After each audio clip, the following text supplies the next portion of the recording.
تازہ لہو کی قسم زندگی کی قسم آبرو کی گھر اپنا کسی کو جلانے نہ دیں گے وطن پر کبھی آنچ آنے نہ دیں گے. ارباب دانش اور میرے عزیز ساتھیوں، میری تقریر کا عنوان یوم دفاع پاکستان. تمام زندہ اقوام اپنی تاریخ کے بڑے ایام نہایت عقیدت و احترام سے منایا کرتی ہے.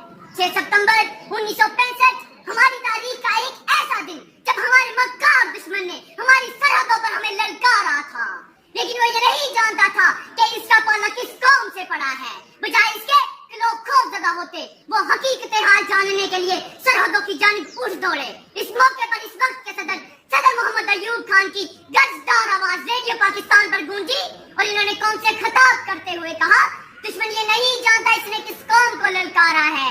ہم اللہ کے سپاہی ہیں. مجاہدوں آگے بڑھو اور دشمن کی توپوں کو ہمیشہ ہمیشہ کے لیے خاموش کر دو.